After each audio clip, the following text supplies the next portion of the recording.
There could be a need to look into how students will travel back home after completing their KCSE examinations early next week, considering that transport in and out of 5 COVID-19 zoned counties is prohibited.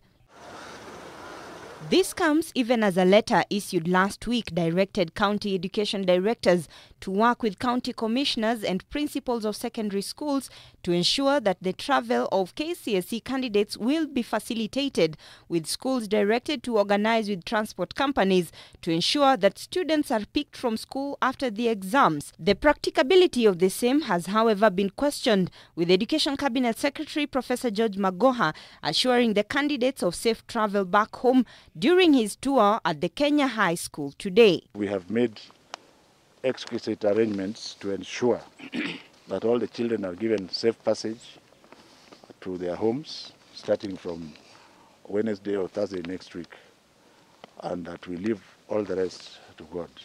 On matters exam irregularities, the CS for the first time revealed some of the areas that have been involved in cheating, including Garissa, Homa Bay and KCSE, warning that strict legal action would be taken.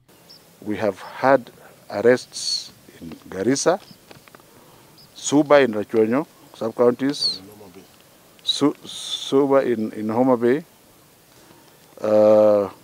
Mandera in Mandera County, Kenyenya in KCSE, and Nyakach in Kisumu.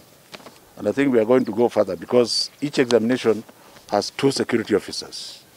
And I want to charge all the security officers not to trust any center manager. He, however, insisted that examination malpractice cases have reduced as compared to previous years, for instance in counties like Garissa, Wajir, West Pokot, Mandera and Nairobi that recorded high numbers of schools with reported cheating cases in the 2019 exams. I want to reassure the nation that the exam has not leaked, because leakage means that the exam becomes public much longer than before it is ready to be done. You can see that the few culprits, most of whom have now been arrested, are going to pay for the consequences. Those members of the public who keep paying for exams to destroy their children, I think they should be warned, because when we trail it up to you, we are going to be extremely ruthless with you. Robbie Omondi, K24 Evening Edition.